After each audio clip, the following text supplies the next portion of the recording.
त्या माहितीमध्ये सोलापूरची महानगरपालिका स्थापन झाल्यापासून एका पक्षाने एका चिन्हावर एवढ्या जागा कधीही जिंकल्या नव्हत्या. पहिल्यांदा एवढं मोठं बहुमत भारतीय जनता पक्षाला इतिहासात पहिल्यांदा मिळालंय.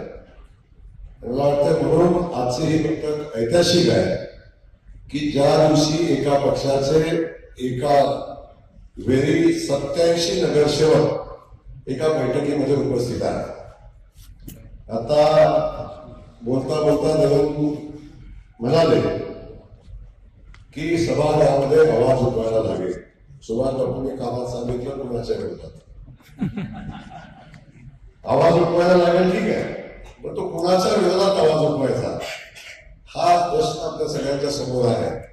एवढं मोठं बहुमत आज आपल्याला मिळालेलं आहे आणि अशा या पहिल्याच आपल्या सगळ्यांच्या सत्काराचा निमित्त आहे. पण या निमित्तानं आपले 87 शिलेदार एका ठिकाणी एकत्र यावे हा पहिला उद्देश होता.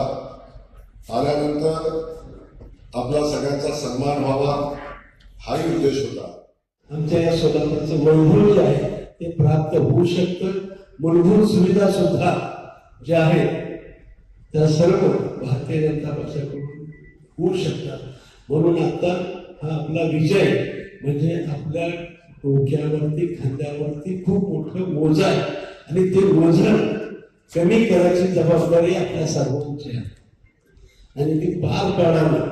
आता ताईने सांगितले की आपण वचननामा जाहीरनामा काही दिल्याला महापौराची निवडणूक होईल. भारतीय जनता पार्टी या जागतिक महाशक्ती असलेल्या राजकीय पक्षाकडून आपल्याला उमेदवारी मिळाली. आपल्या तिकिटाच्या जागी अनेक मातब्बर इच्छुक असताना सुद्धा पक्षाने आपली निवड केली. आपण त्या विश्वासाला पात्र राहिला. लोकांनी सुद्धा आपल्याला भरभरून मतातून निवडून दिलेले. बहुतांश प्रभागांमध्ये मतदानाची आकडेवारी पाहिजे तर खूप मोठा मताधिक्य आपल्या सगळ्यांना मिळालेला आहे.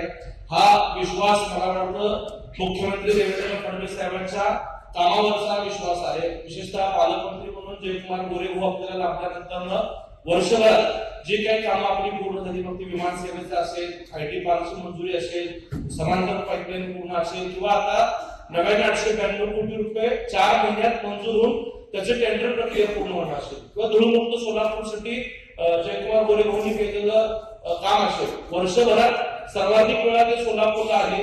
लोकांच्या अपेक्षा पूर्ण होत होत्या म्हणून लोकांचा हा आपल्यावरती आपल्या पक्षावरती असलेला विश्वास आहे. तर आता तुमच्या सगळ्यांची सुद्धा जबाबदारी तितकीच आहे.